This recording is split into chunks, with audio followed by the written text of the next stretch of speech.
leader of, or yeah, right.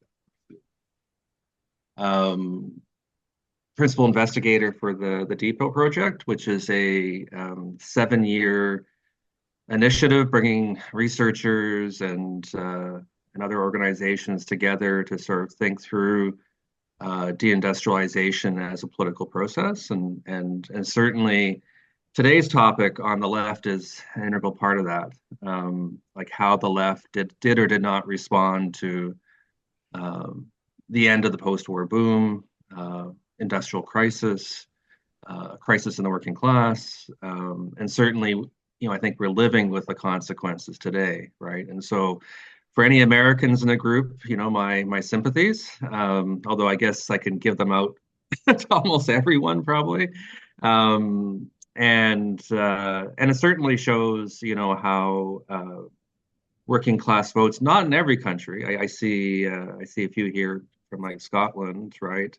But working class voters in many countries and many former sort of socialist or communist bastions are voting for the populist right, and that's not an even process, and that's part of the reason why I think it's really important to sort of nuance, you know, public discussions around the left behind and so on. But certainly there's a sense that the left has failed, right, to respond. And this roundtable is part of the one of the working groups of the Depot project. So the Depot project has several working groups that are chewing on issues like the environment or gender and thinking about the politics and with different sight lines. This is a working group that's thinking about populism, race, and then the left. And it was actually Xavier Vigna here who said to us, like, you got to put in the left here, right? You can't talk about these things unless we bring in the left, right? And so thus we started really thinking about the left. And he was talking to like a convert. So of course, I'm very interested in thinking about how the left politically. And when we talk about left, I think we got to talk about a plurality of lefts. There's no one left. And I think we have to think about time, right? Like how the left responds, say in the 1970s, is different than the 80s, the 90s, and then today. And so we need to historicize, right, what we're talking about here. And of course, I think it does differ in different countries and different regions even.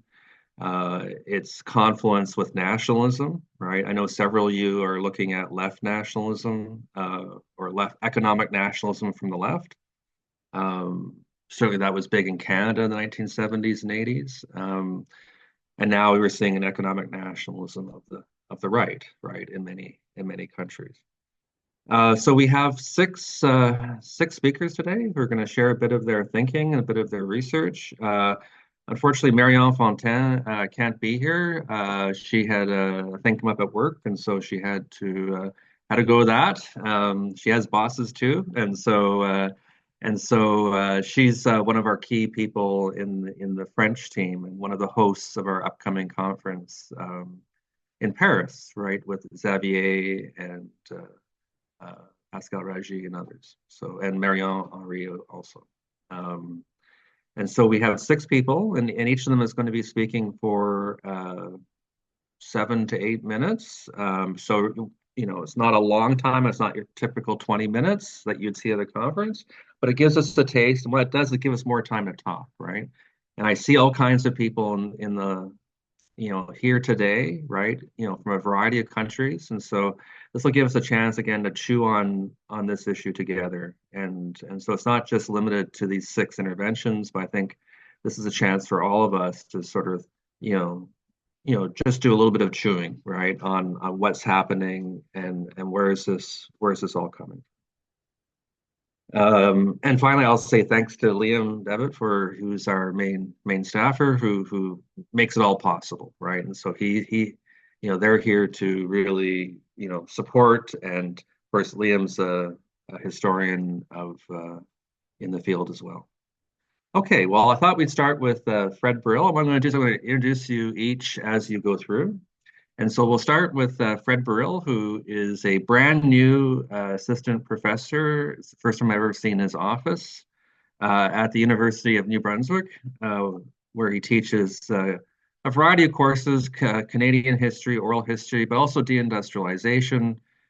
Fred was a student affiliate of the project and is now a research associate. And he has a number of books and articles out, and of course, a book manuscript on the way, thinking about deindustrialization in a context of a large city, which is a part of the field that has been understudied, right? That we tend to focus on single industry towns or coal fields, areas that were, left vacated with capital flight or closure. And so Fred's also looking at like an urban context, which, the city having perhaps made the post-industrial transition, but parts of the city having not, and that often gets overlooked. So, Fred, over to you. Thanks, Stephen. It's very nice to see you all. Thanks for showing up, and greetings from frigid New Brunswick, where it's -20 today, um, under a pile of snow. Um, I'm going to talk a little bit today about some research that I'm working on with my friend and colleague Matthew Penny at Concordia. The Montrealers have already heard a version of this talk, so apologies in advance. But Matthew and I are trying to think about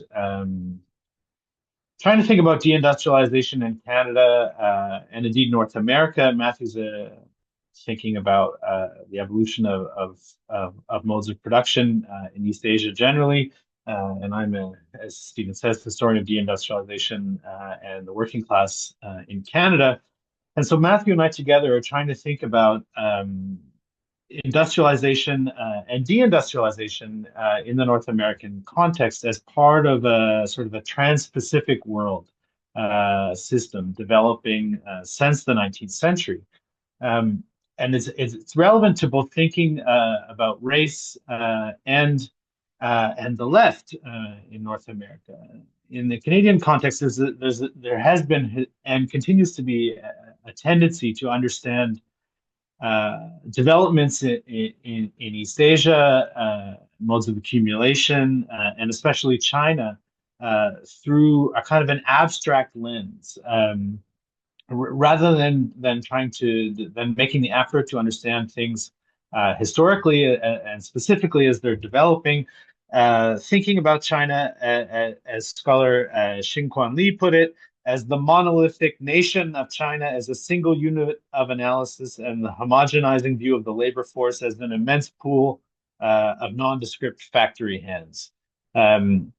So this broad other, this nation of oppressed proletarians who are just sort of uh, putting out commodities and flooding the global market. This broad sort of yellow peril of labor that the House of Labor has historically referred to. Two examples in my own work come to mind. An interview with a former textile worker who worked along the Lachine Canal in Montreal, which is the kind of the heart of industrial production in Canada until the mid 20th century. She referred to the closure of her own factory as being a result of the Chinese working on roller skates.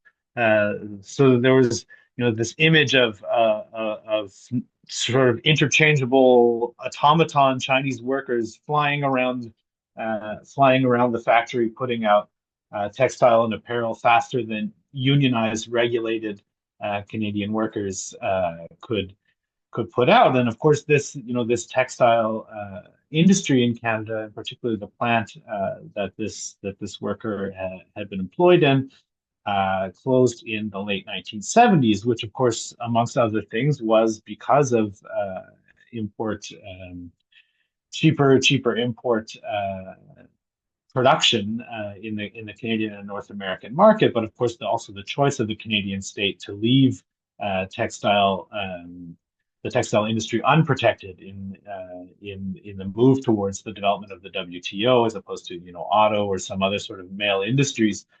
But if you understand or if we study a little bit the Chinese context, we see that in fact the same deindustrialization process is happening in many parts of China in a roughly similar period. And that the kind of the Chinese northeastern Rust Belt and largely the textile industry is being deindustrialized in favor of the kind of Pearl River Delta area and the Chinese Sun Belt. So even though there is this kind of in the minds of Canadian workers, there is this sort of homogenous Chinese proletarian population that is the cause of their demise. Chinese workers themselves, within the context of the Chinese industrial economy, are facing at the same time much the same conditions.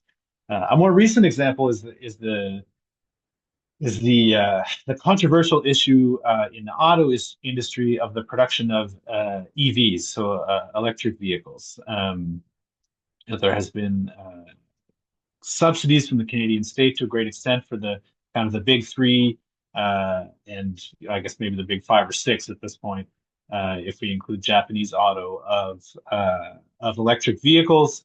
And there are almost no Chinese electric vehicles that have penetrated the North American market. It's almost a non-existent phenomenon. All the same, in summer of 2024, the Liberal federal government announced that it was going to put out a study on the impact of Chinese electric vehicles on the Canadian market, and then proceeded in the fall of 2024 rather, to announce with great fanfare a 100% surtax on the import of Chinese electric vehicles because of what they call systematic overproduction and unfair trade practices, which relied mostly on an analysis of labor practices in the Chinese labor market that said basically that the Canadian auto industry, with its unionized infrastructure, could not compete with the exploited workers in China, which of course is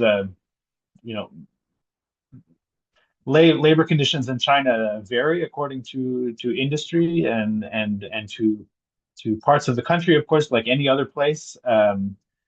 But obviously, this is a construction and a make believe in the sense that there are actually no Chinese imports of electric vehicles to Canada. This is a make believe in the kind of the new Cold War building, and the Canadian Labour Congress lauded this 100% surtax, contrasting it with the good union jobs of Canada, which of course ignores the fact that unlike the Canadian auto industry, which has sort of moved reluctantly into electric vehicles, the Chinese state, in collaboration with Chinese corporations, has been shepherding a process of intense capital accumulation and concentration in production and technological capacity, which would allow them to produce these vehicles so much cheaper. So of course labor is a factor, but also is industrial strategy and where emphasis is put. So these, without seeing the Chinese economy or East Asia generally as a kind of a complex, real place in which strategy happens and people make decisions, and capital is as much a player in that context as it is in North America, you get this kind of just abstract labor exploitation zone, and you were not able to understand globalization and deindustrialization in any sort of complex or accurate way in the Trans-Pacific context. And of course, in the Canadian context, and I'll finish here, that the roots of this historical development are in the settler colonial context of the Canadian working class and the kind of the foundational role of anti-Asian racism and Canada's place in the British Empire. Here we can follow scholars like Henry Yu and John Price and David Couture, thinking about the ways in which the Canadian working class as a political force and its kind of its its political party corollaries in first the CCF and then the NDP, less so in the communist elements, but still this a similar phenomenon, especially after the Sino-Soviet split. Thinking about the ways in which that whole working class movement has been oriented in and fashioned by a struggle for access to what you call the Herrenvolk democracy of Canada. So the kind of the white supremacist settler state and its democratic access. That one of the major political projects of the Canadian working class, the settler working class, has been seeking access to that white supremacist state. And a major strategy for doing this has been essentially Asia and China bashing, both historically and unfortunately more contemporarily. Concentrated in the West, that's part of the Trans-Pacific world in Alberta and BC, but really across the country. And that this has shaped the ability of the Canadian labor movement to understand and to interact with the reassertion of East Asian productive forces in the global era post World War II, precluding both an ability to fight back against deindustrialization here and to make sort of links of transnational solidarity with the very active and militant autonomous working class struggle in the Chinese context. So these are some of the things we're thinking about in working towards the conference this summer. So I'd be interested to hear your thoughts. Thank you.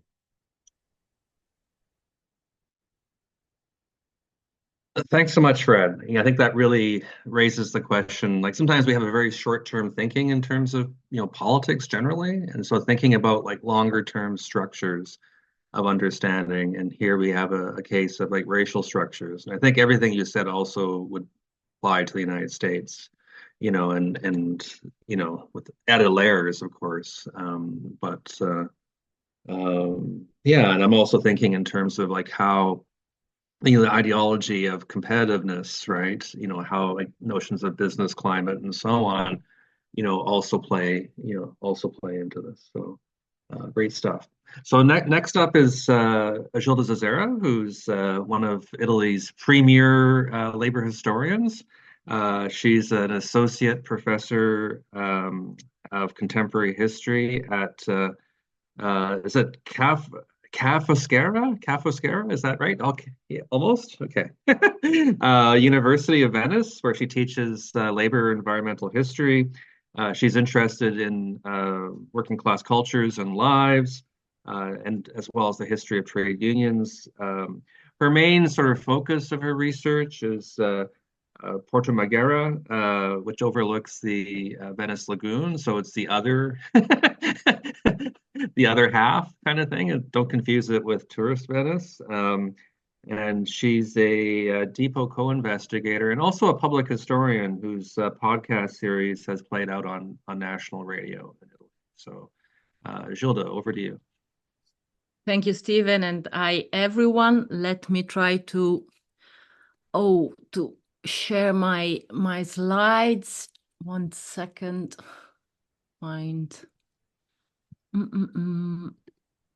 Okay, can you see my slides? Okay, thank you. Starting my timer.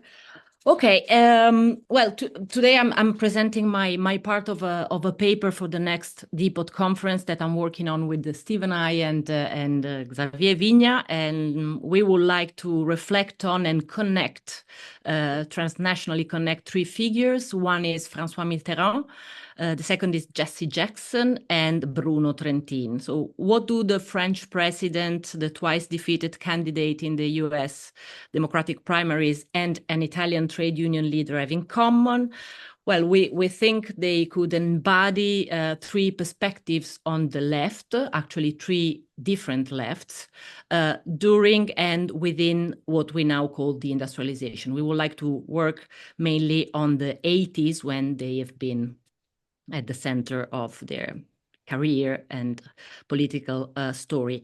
Of course, I'm going to say something about Bruno Trentin, the Italian trade unionist, but I have to start from the premise that it's hard for anyone who studies labor in Italy to talk about him, because he was a figure of absolutely uncommon, outstanding moral and intellectual stature, and also of extraordinary charisma, personal charm. And there's a huge mostly apologetic literature about his work. And I sometimes joke about an academic Trentinology in Italian labor studies, but the joke covers my sincere awe for his contribution. However, he was, as I was saying, certainly Italy's most cultured, I would say a veritable erudite and respected trade unionist.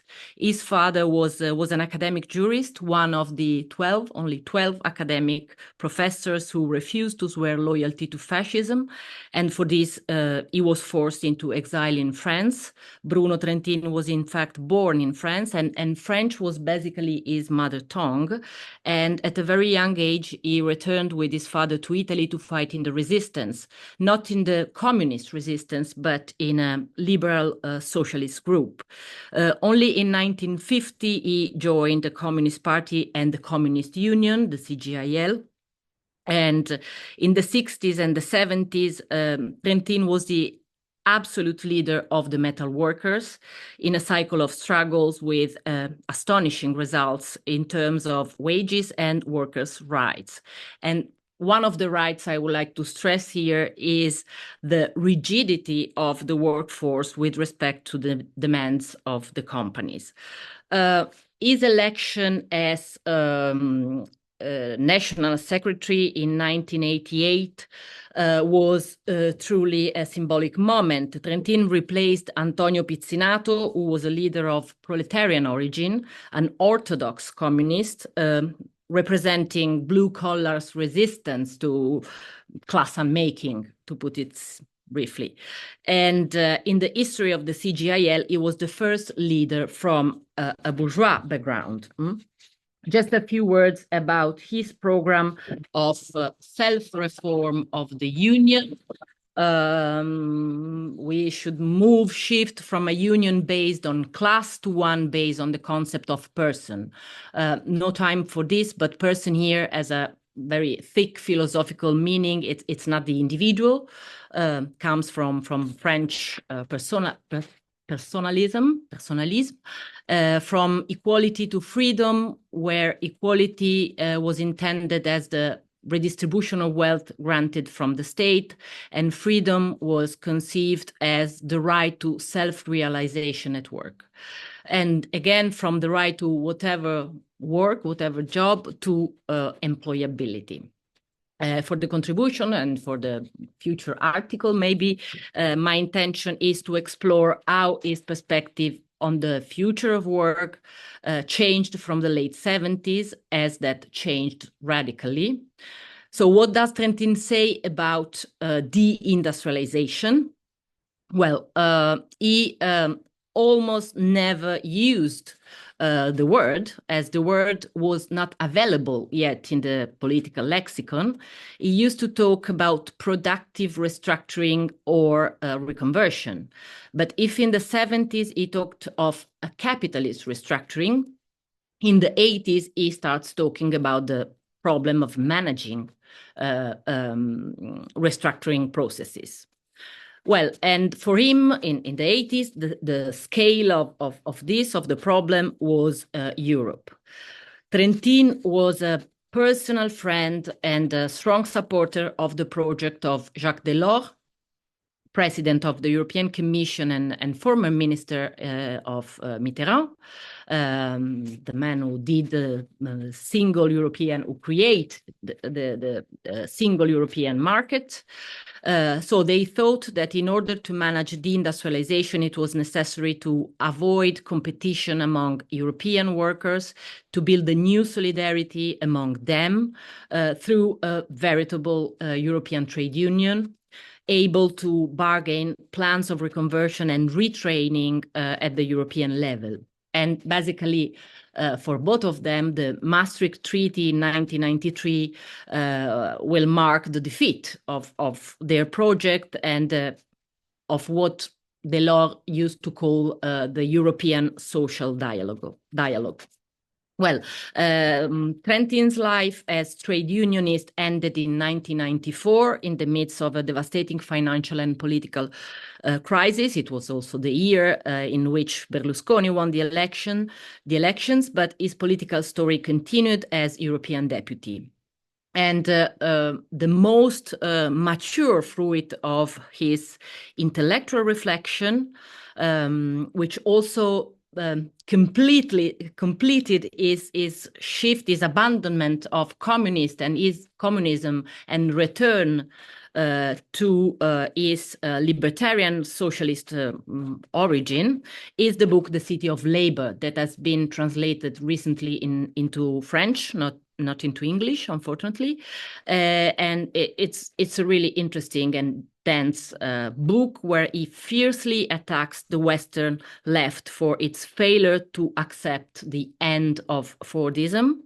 And I think that here's a point of interest for us. He argues that the emphasis on the decline of industrial workers was obscuring the reality of a tremendous worldwide expansion of subaltern labor. And so the stress on deindustrialization, put it simply, even though if it doesn't use the word, was a symptom of the intellectual laziness of the left, which was ending up in a complicity with the false idea of the end of work.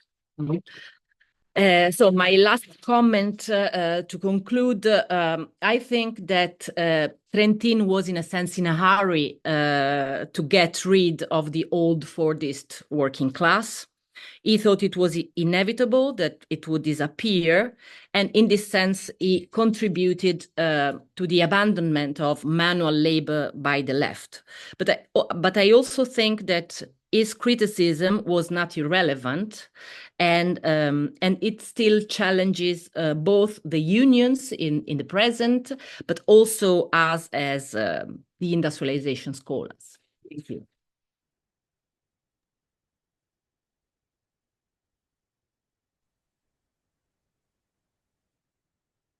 Thanks so much, Gilda. Like all kinds of connections. I'm thinking of like debates around post-Fordism in the English-speaking world, like Robin Murray and sort of the New Times collective in the UK, grounded in Greater London Council's work, right? So this idea that even not just Fordist industry, but actually the Fordist state, right, and a critique of sort of the welfare state itself, right, and that that sort of new left reimagination of work and a decentering of the state towards like localized approaches. So yeah, very interesting. And I'm also thinking about like this personalism, like whether it's like citizen, right, like what's its tie to the nation, so of course Tony Blair is all about, or the revamping of the British Labour Party is all about like moving from class to citizen, right, community. So lots there. And again, I'm thinking of Bill Clinton, and so on. Okay, so we're going to change the lineup a little bit because Indranil, so Xavier, you're going to be not up right away. Indranil Chakraborty is up next just because he's teaching and he's juggling, and so we'll go to Indranil and then Xavier. So Indranil teaches information and media studies at the University of Western Ontario. He's the author of Invisible Labor, Support Service Workers in India's Information Technology Industry, which came out in 2021. And he's the co-editor of a new volume that's coming out this May on deindustrialization and economic restructuring in post-reform India, which is, I think, the first book on deindustrialization in the Indian context. So Indranil, 7 or 8 minutes. Over to you. Yeah, thank you, Stephen, and thank you, everyone. And Stephen is the co-editor of that book too, okay? And it will be published during the Depot conference in Paris. So, so let me see my slides. Liam, is it possible to run the slides?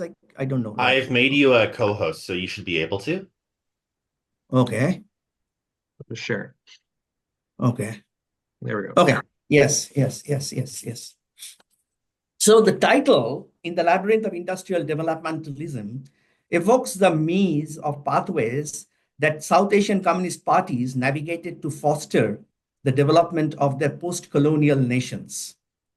This journey unfolded amidst the challenges of exploitation, violence, deindustrialization, and racial discrimination faced during colonial rule and into the post-independence era characterized by neo-colonial financial oversight.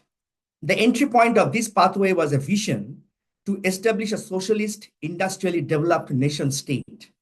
The policies and programs were designed to evoke the emotional engagement of the working class by addressing their needs and aspirations, ultimately aiming to liberate them from the constraints of feudal and capitalist relationships. However, the scope of this struggle for equity was restricted by the nation-state concept of citizenship, which was shaped by the legacy of colonialism.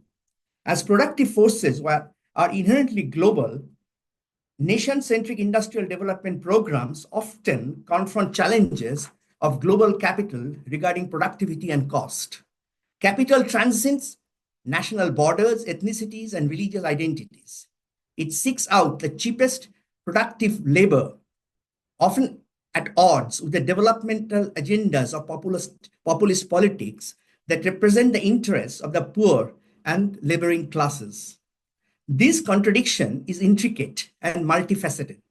Frequently, the populist rhetoric of self-reliance, patriotism, and independent national development clashes with regional and local aspirations that seek foreign capital investment for expedited industrial growth.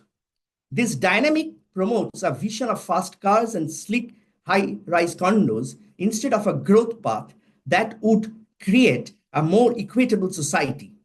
Consequently, these conditions can lead to deindustrialization in a specific provinces or regions as industries and capital migrate to other locations that offer better financial incentives, along with various pro-capital and anti-labor policies, and the invitation of foreign investment by ruling parties.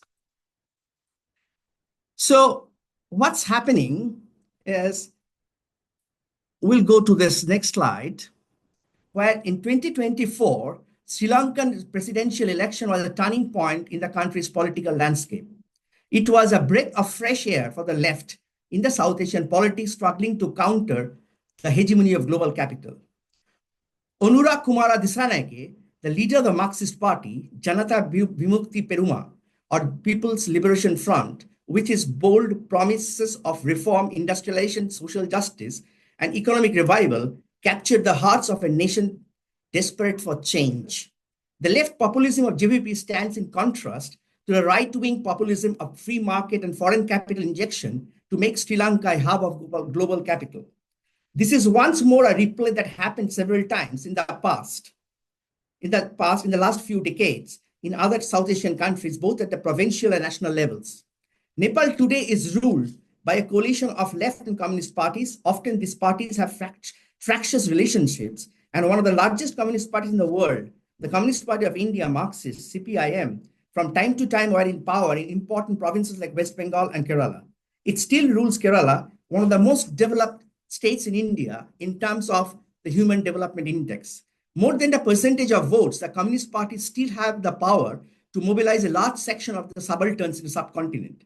But beyond this left's power of mass mobilization, there is another story. How right-wing populist policies of the flexible labor market, free hands to global capital to invest, scooting away with the surplus and destruction of the environment sidestep the welfare-based socialist economic programs of the communist parties. The communist parties were forced to adjust their economic programs to accommodate new liberal development programs. Perhaps the JVP-NPP rule in Sri Lanka is taking that route. hand, it is a balancing act to create employment through industrialization, providing welfare to the poor and low-income people. At the same time, the country requires debt structures with major international creditors and IMF money and their neoliberal prescriptions on austerity measures for economic growth. This is similar to issues faced by the CPIM in West Bengal, one of India's important provinces during its 34 years of rule.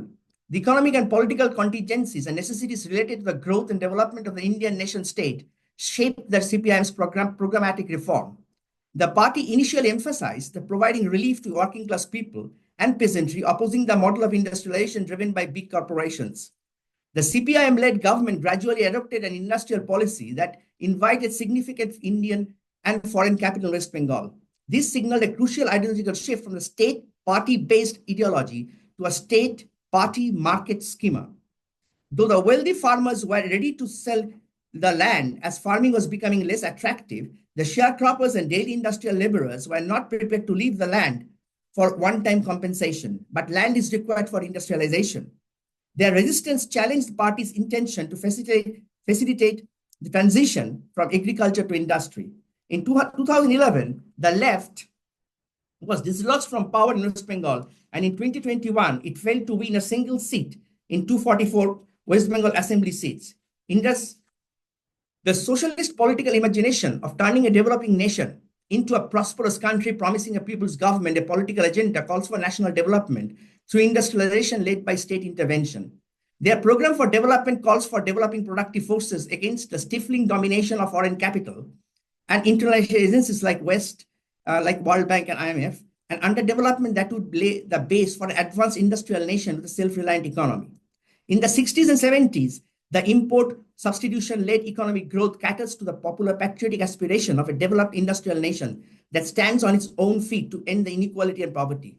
From the 80s and 90s onward, the impact of globalization, liberalization across the nation states made the communist parties think about negotiating the free movement of capital. The parties like the CPIM chose the policy of inviting industries which are necessary for the Indian markets. The party was not in favor of every foreign company in the Indian market, but it opened the door for foreign capital, which they think that will industrialize the country.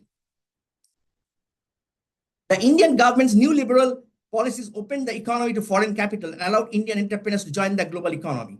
The left in the subcontinent failed to counter the flight of capital and various new liberal economic policies, particularly work flexibility, privatization, and austerity in places where they were in government. The left's popular slogans of development, self-reliance, and creating a patriotic nation state could not match the promises of the new liberal state under competitive federalism. This is Pravat Patnaik's questioning the CPIM's party's understanding of development, as a slide shows. Based on my presentation here, the research question that I'm trying to develop, and I would like to pursue, is whether in a post-colonial country, it is possible to pursue any industrialization based on the principle of equity and welfare for all, whether uneven and combined development within and across the nation states is challenging to overcome. However, the Communist Party program is correct to whatever extent, unless we confront the global productive force internationally, rather than within the national and regional limits, it may not be possible to have a society with welfare and benefits. I hope to discuss this and request all of you here just your theoretical inputs. Maybe I can't participate today because of my teaching, but maybe at the Depot Paris conference. And that will really help me to understand that whether you can have a socialism in a developing country and a post-colonial country where the nation state is the base. And I'm looking forward to understanding these vexed issues. Thank you.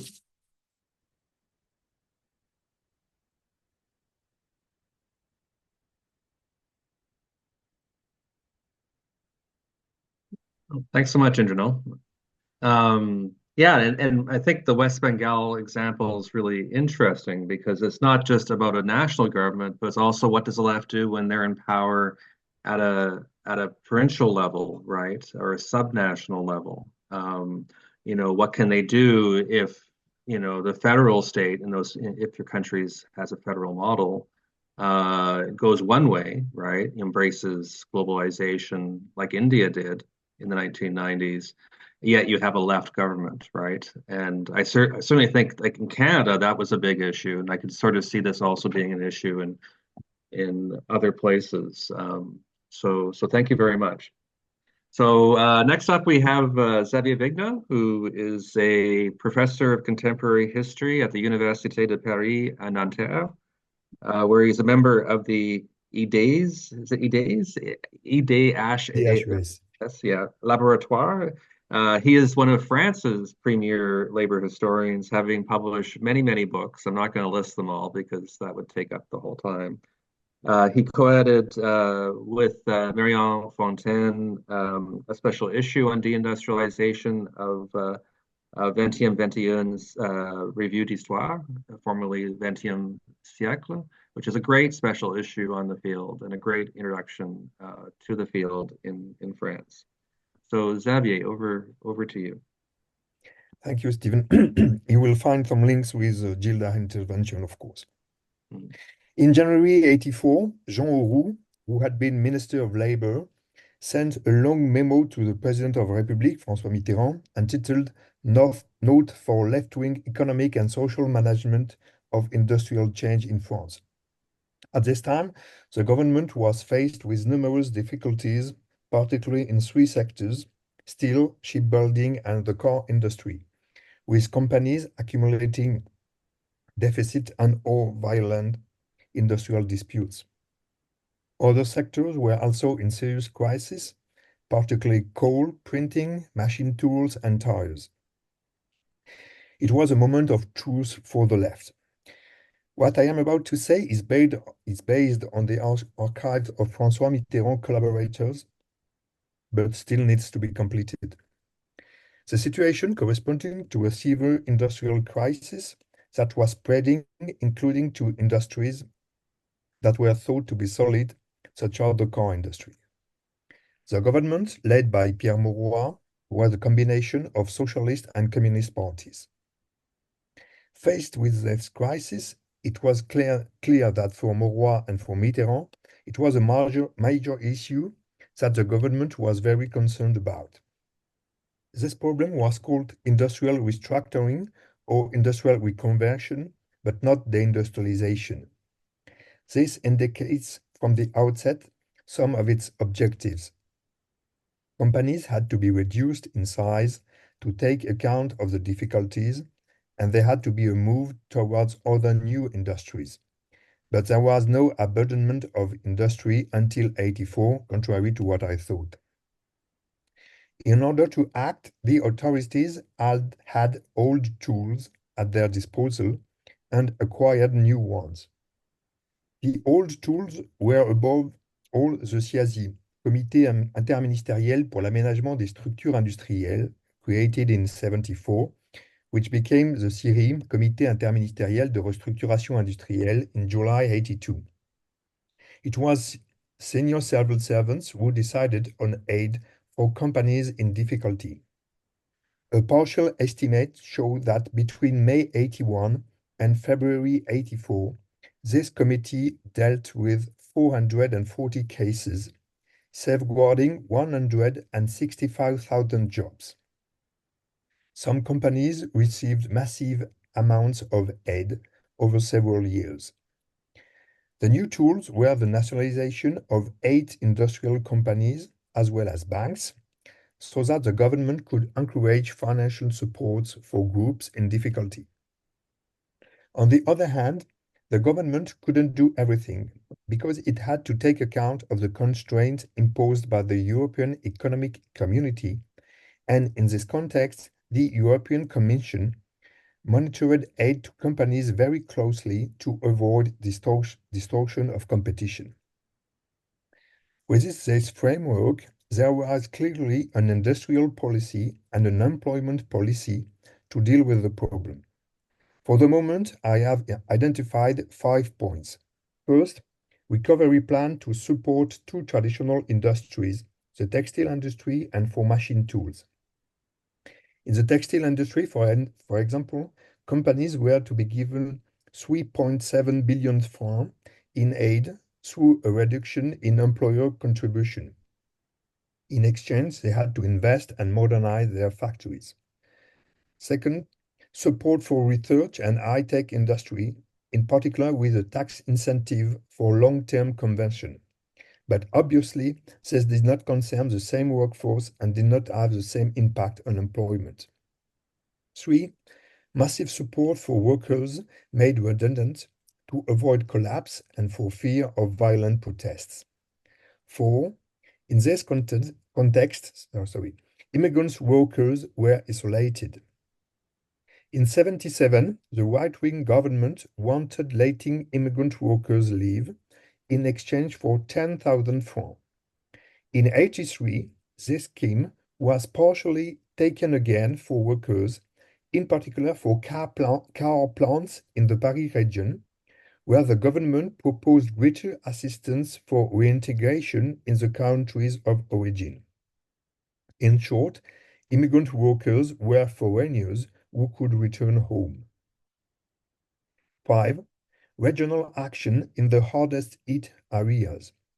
In 1984, the government created 14 convention centers, the boundaries of which were hotly debated. The aim was to encourage industrial companies to set up in these areas with strong tax incentives. In January 1984, when a decision had to be made, a memo from the Élysée estimated that with the expenditure already budgeted, 60 billion francs had been injected into industry since 1981, 25 billion for development aid, and more than 34 billion for sectors in difficulty.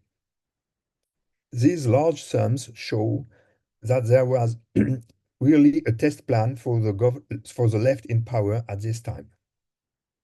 It should also be pointed out that the Communist Party never seemed to offer a consistent alternative. Of course, at the same time, tens of thousands of jobs were being cut, most of them geographically concentrated. With the appointment of Laurent Fabius as Prime Minister in July 1984, this issue seemed to lose momentum. The same was true of the 1988-1991 phase under Michel Rocard. At the same time, I am struck, at least from what I have seen, by three other factors. A focus on unemployment, but not so much on industry, for which there was no major project. Symptomatically, no minister is staying in industry between 81 and 84, unlike the economy, culture, or education, as if it was an undesirable portfolio. The power, at least at the Élysée, does not listen to the union or workers.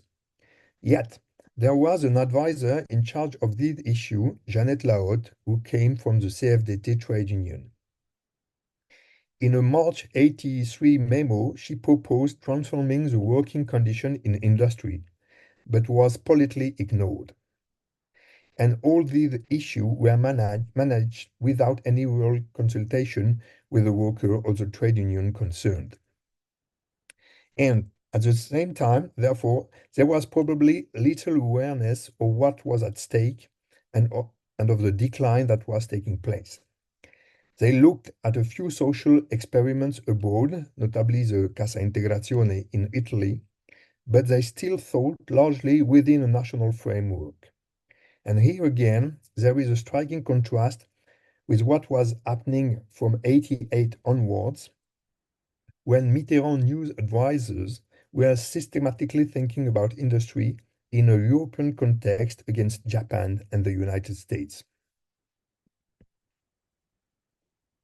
Thank you.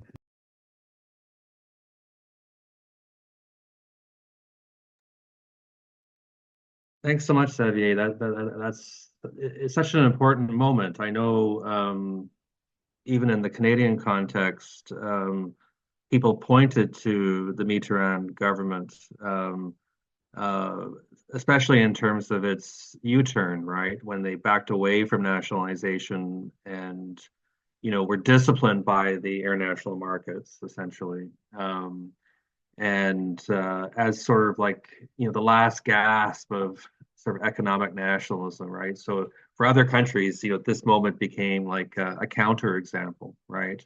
And so I'd love to hear why that was. But breaking down, what the government did do during that moment when they were responding energetically, like recovery, industrial research, so the promotion, not resisting industrial restructuring, but trying to, in a way, channel it or promote it to make France more competitive, right, internationally. So if you're competing against cheap labor on roller skates, as Fred would say. Um,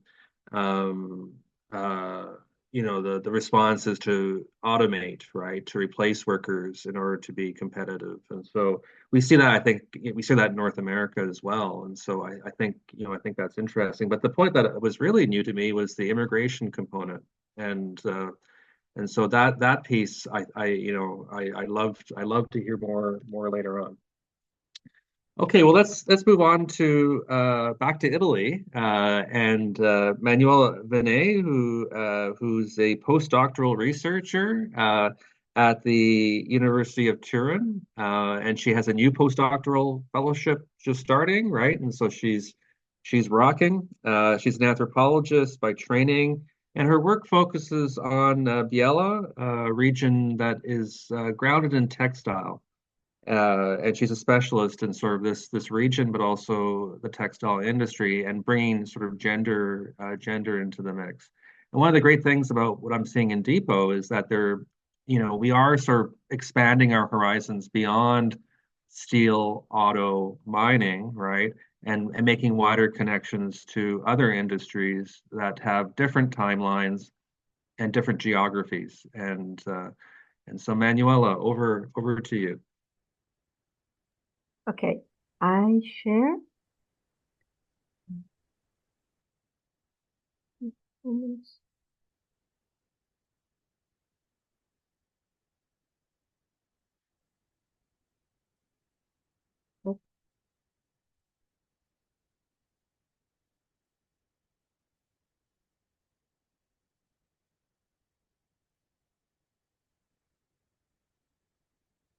I can find it, okay? I have too many things open, but I succeeded. Okay, here. Okay. Sorry. Okay.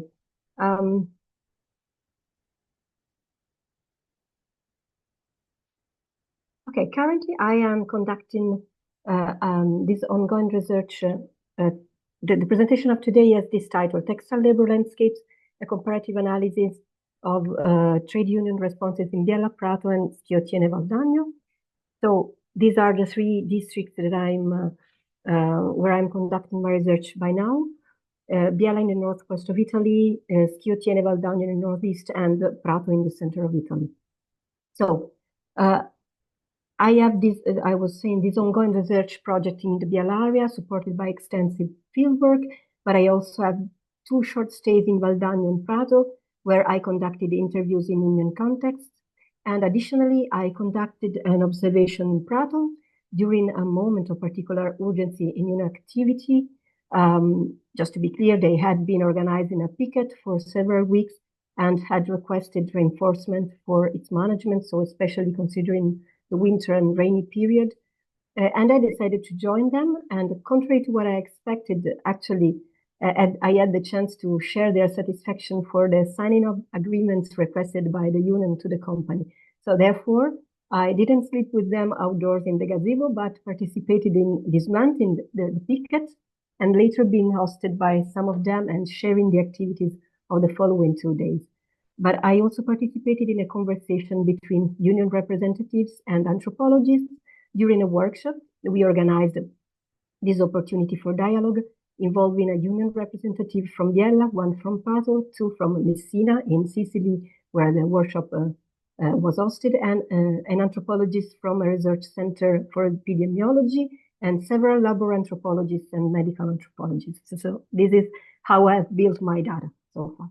In this presentation, I will share some insights that emerged regarding the concept of self-exploitation and conflict, based on the belief that these are two key elements for delving deeper into the dynamics of solidarity and resentment, which I referred to in the previous roundtable discussion. So I will start with the reflection from the workshop on the issue of self-exploitation. This allows us to delve immediately into the meaning of a district and connect it to what I already touched upon last time. One of the implications of understanding how an industrial district functions is the notion of individual participation for the collective good. This is why the definition of a district is so closely tied to the concept of community. It is a bond that leads to the idea of solidarity. I attempted to illustrate it last time, and one that also connects to anecdotes about dedication to work, the long hours spent in factories, and sacrifice. For instance, during the workshop held in Messina last December, a union representative from Prato placed the theme of self-exploitation at the center of the discussion. So I don't read all the quotation, but what is important to fix is that for these unionists, the idea of self-exploitation was a dimension where intervention was not so necessary. But and I give you also the reaction of the unionists from Biella, and this was the answer for him. The self-exploitation doesn't exist for me, in the sense that I am either exploited by the owner or by the system. And it was giving us an anecdote from a contractor he knew, and at the end this was the idea. For me, that was certainly not self-exploitation. So this is an element that I want to take. I want to focus on to understand how the idea of the industrial district and the community and solidarity what is important to understand the strength of the union. So the second element is conflict, and again I give you some quotations in this presentation, but it's just because it's the way that I give strength to my reflections. So the unionist from Biella in the workshop was telling us about the narrative that was created, suggesting that conflict is unnecessary, and ending with this idea of sense of futility of conflict, a fear of conflict, and also for at the contrary, the unionist from Prato, who is a unionist from the Sud Cobas, which is a different type of union organization. She was telling us her experience with conflict and with strikes and with pickets. So the goal, I just read you a part. The goal was to start a strike and end it when we had succeeded in securing better working conditions. Over time, we had several strikes. Alongside the practice of striking, we also developed the practice of picketing, which essentially created a communal life outside the factory, as we were there day and night. The strikes we carried out ranged for a few days to what became the longest strike we held, which lasted 9 months in 2021 at TechSprint. So the conflict that subdued in the Biella context stands in contrast to the protest action organized by the Sud Cobas women in Prato. A situation that in the Prato context is driven, as I was saying to you, by, I hope this is the right translation, a grassroots union. And this makes all the difference. In the context of the CGIL, in Italian is CGL, union in the Vicenza district, so the textile district in the northeast of Italy, where the unionist starts a reflection on the evolution of the approach to conflict, shifting from direct confrontational strategies to more subtle methods.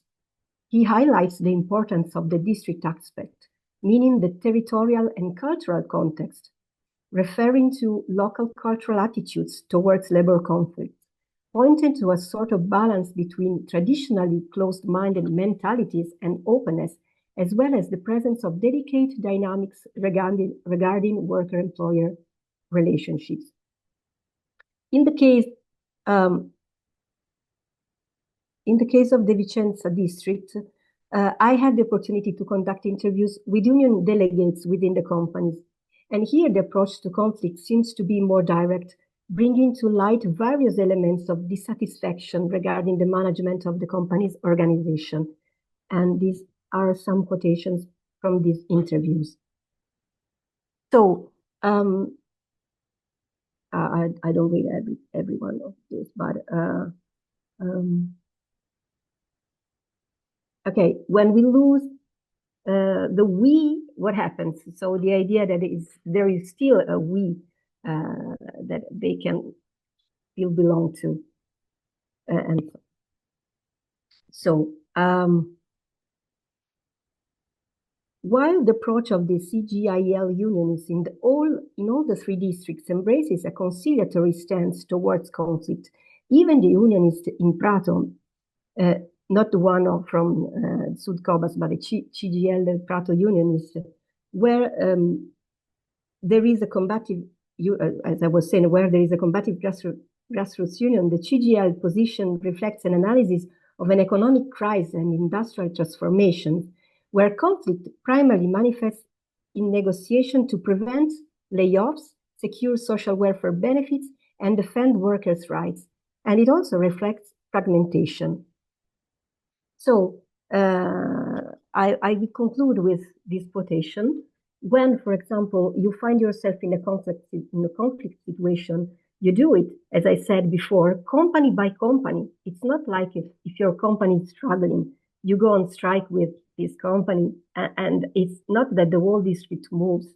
The people from this company move, and then you try to involve others, but they say, my company is doing fine, or I just got out of the layoffs, so I'm going to make waves. So we fight company by company. Yeah. And so the ones that I've presented are some quotations from the that I have gathered so far, which I intend to use to delve deeper into the themes of solidarity and resentment concerning the approach to unions action and the political choices in the territories of the three textile districts. And I finish here. Okay, thank you.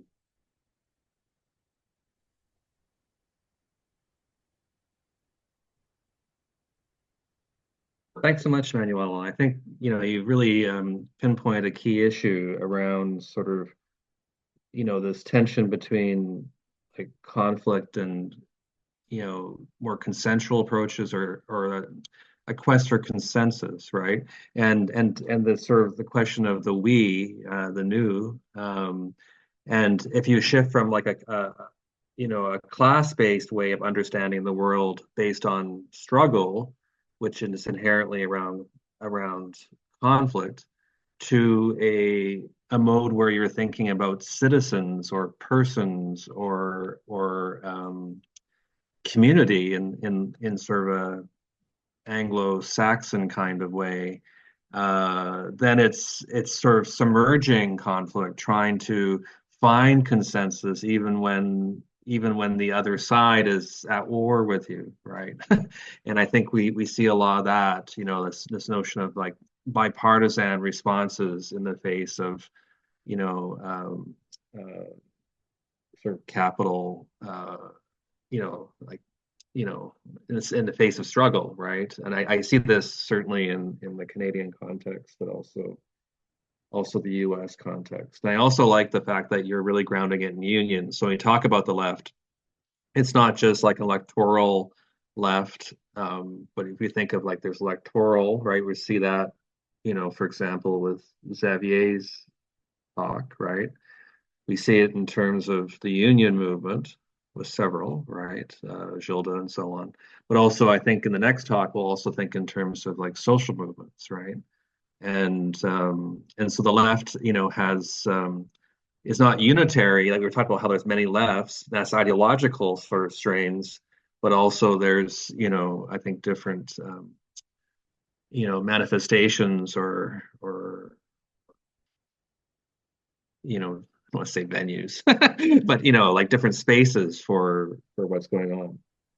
So let's bring up our last speaker, who is, I think, shifting our focus to social movements. And the other thing I really like about this panel is that we're moving on different scale. Like we have global with Fred, and then national with Xavier, and regional with Indranil, and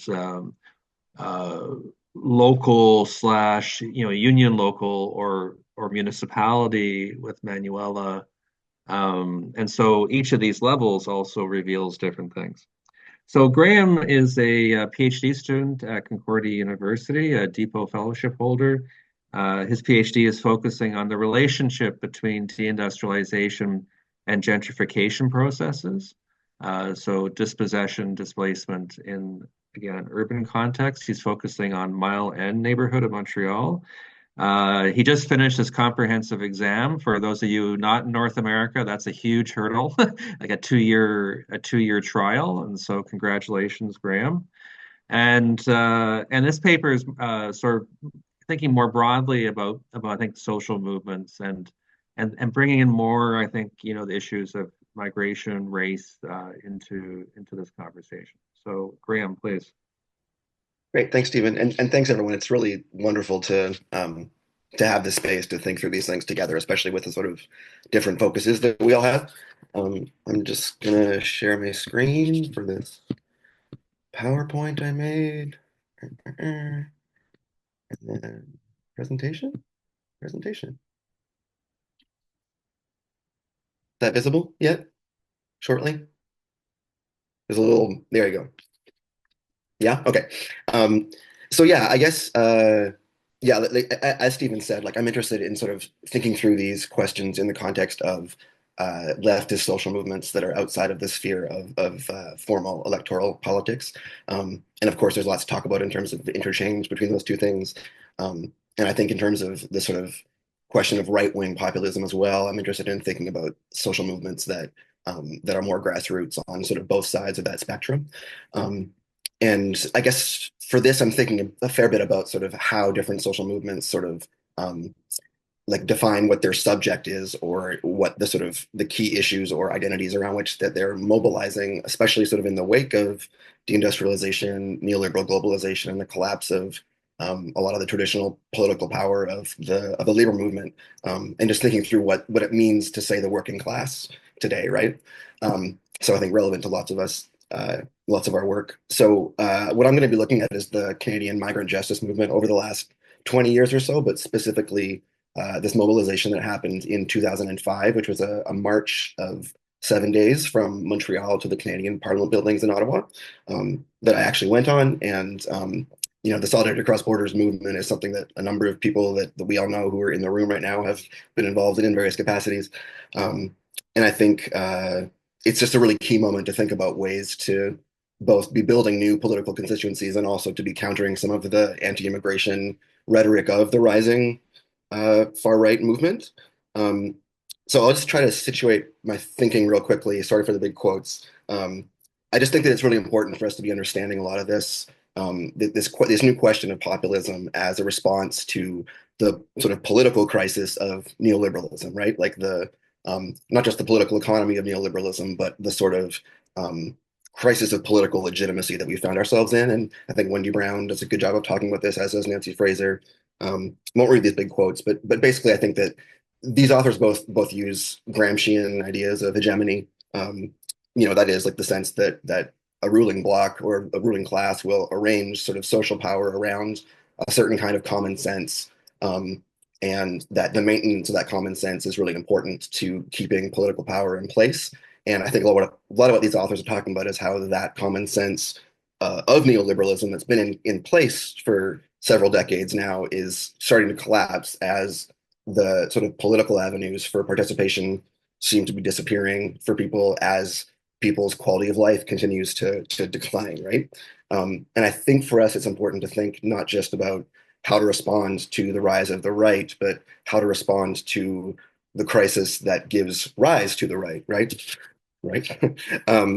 So, again, there's some more talk about this, and some people I've been reading include Chantal Mouffe and Burrill and Yager, and I don't necessarily land on all the same political points as they do, but I think a lot of what these thinkers have been doing is sort of putting forward the idea that what we need to do is think of a new way of just defining the subject of the left, a new way of understanding what it is that can unite a left movement.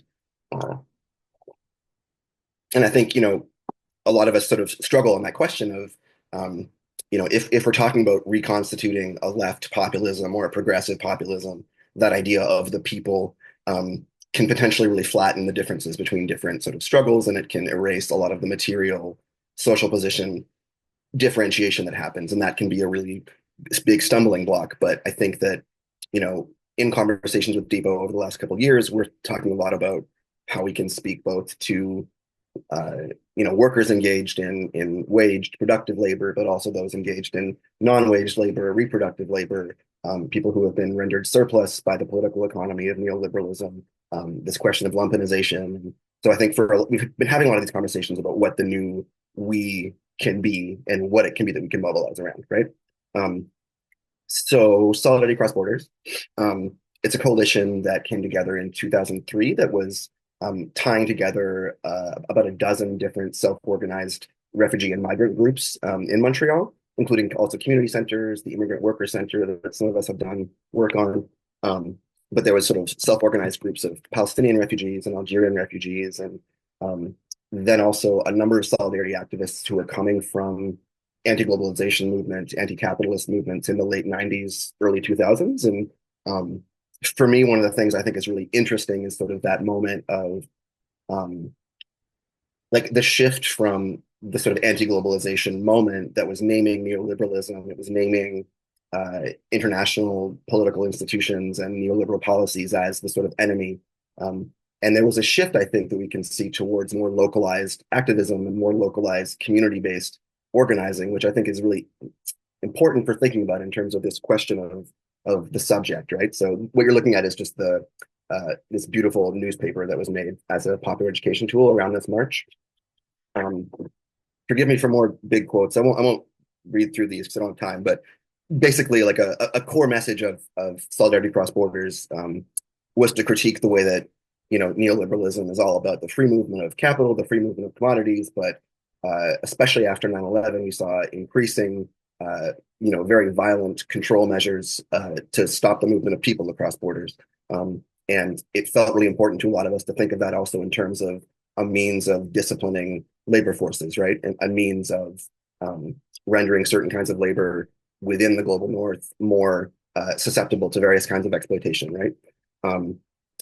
Another big quote. But I think that a really important part of these politics was just that they're not just talking about a humanitarian claim, but they're talking about ideas of justice, ideas of dignity, ideas of migrants and immigrants becoming their own political subjects and making space for those people to speak on their own behalf as a class. And for me, it's interesting thinking through sort of the extent to which that's an identity as a worker or an identity as a person who is subject to the immigration system. And again, sort of different ways that we can mobilize around, a different sort of we.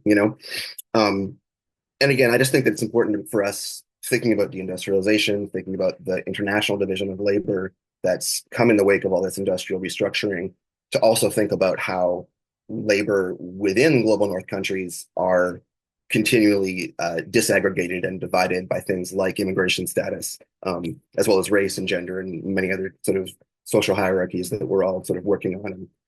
I just wanted to highlight for a quick sec some of the imagery that was being used by Solidarity Cross Borders in this time, just to sort of, again, think through this idea of building up a sense of collective strength and unity that, the word community maybe gets thrown around sometimes in ways that maybe are problematic that we should discuss, as Stephen was sort of gesturing towards, sort of but community and people and citizenship, and there's just these different categories that I think it's important to think about, ways that we're expressing collectivities, right? And I think for those of us who are sort of, interested in the recomposition of the working class in the context of deindustrialization and neoliberal globalization, migration status, I think, needs to be something that we consider in the context of how we build our collective capacities. And I think that particularly as we're talking about how to counter right-wing populist movements that rely for a lot of their sort of rhetorical power on the figure of the migrant or the immigrant, it's just a crucial task for us to not just counter those arguments rhetorically, but to make those people part of our movements, and make those people integrated into how we think about what the working class is, right? I think that's what I'll end on for now. Thanks, friends.